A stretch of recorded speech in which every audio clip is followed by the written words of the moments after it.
তো সেদিন উঠোন পেরিয়ে খানিক এগিয়ে বাঁ হাতের দিকের মাটিতে হঠাৎ হোঁচট খেলাম। মা গো বলে উঠলাম। মাথার দিকে তাকালাম, না, ছায়া নেই, মায়াও নেই। মনে পড়ল ঠিক এইখানটাতেই সেগুন ছিল। একদিন সকালে বোনের জন্য সাইকেলের টায়ার বেঁধে দোলনা করে দিয়েছিলেন অমল কাকু। আমার কান্নায় বিকেলে খুলে দিতে বাধ্য হন।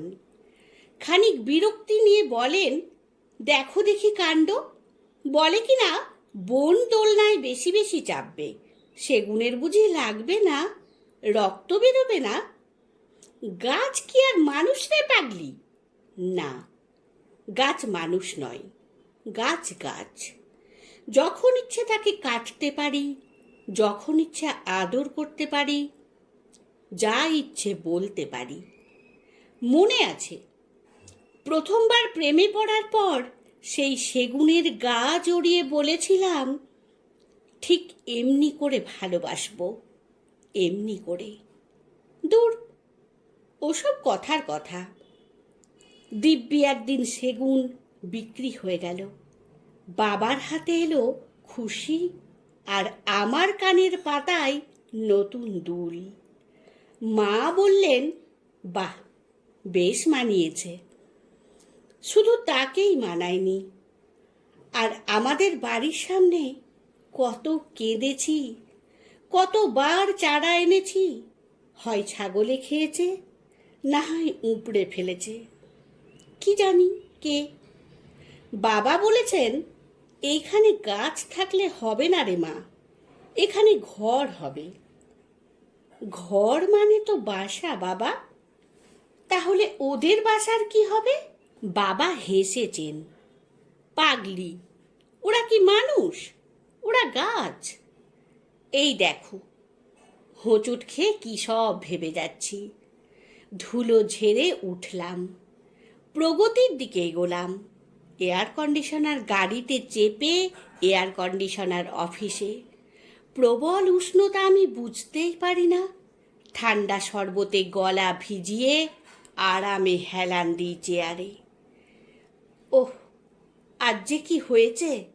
দিনের বেলায় ঘুম, স্বপ্নও এলো দেখি আমি হাঁটছি। সেই সে সেগুন আমার পাশে দাঁড়িয়ে, তার সারা গায়ে টায়ারের দোলনা। সে তো গাছ নয়, গাছের আত্মা। নাকি নাকি কণ্ঠে হাসছে। বাতাস নেই, আলো নেই, আমার পায়ের তলায় মরু। চোখে, বুকে, মুখে, সুখে মরু। অফিসে মরু, ধুধু মরুভূমির গান ইথারে। দূর, আমিও না কেমন যেন সভ্যতা এগোচ্ছে, আর আমি দিবা স্বপ্ন দেখছি। বাবা একটা বেশ দামি সেগুনের খাট বানিয়েছেন আমার জন্য। মরু কোথায়? ওই খাটে ঘুম নামে রাতে। অমল কাকু কি করে যেন পাগল হয়ে গেছে। বাড়ি ফেরার সময় দেখি লাফাচ্ছেন আর ফিস ফিস করছেন। ছায়া নেই, মায়া নেই, আসছে, সে আসছে। আমি জিজ্ঞেস করলাম, কে আসছে অমল কাকু? অমল কাকু দুদিকে মাথা নাড়িয়ে বলে, কর্মফল। আমার হোঁচট লেগেছে শুনেই বাবা ওই জায়গায় ভিত খুঁড়তে শুরু করেছেন। আমার জন্য বিরাট একটা প্রাসাদ হবে ওখানে। সেই সেগুনের কথা আমার কি আর মনে থাকবে? শুধু অমল কাকুই পাগল হয়ে মাটি খোঁড়েন, দুহাতের মুঠোয় জল আনেন, কিসের যেন বীজ পোতেন। জিজ্ঞেস করলে বলেন, প্রায়শ্চিত্ত বুনছেন। সত্যি এমন পাগল যে দেখলেও হাসি পায়। আপনাদের কাছে আমার একটা বিশেষ অনুরোধ, যদি চ্যানেলটিকে সাবস্ক্রাইব করে না থাকেন তাহলে দয়া করে চ্যানেলটিকে সাবস্ক্রাইব করুন। আর আমার গল্প পাঠ যদি আপনাদের ভালো লাগে তাহলে লাইক কমেন্ট করে জানাবেন।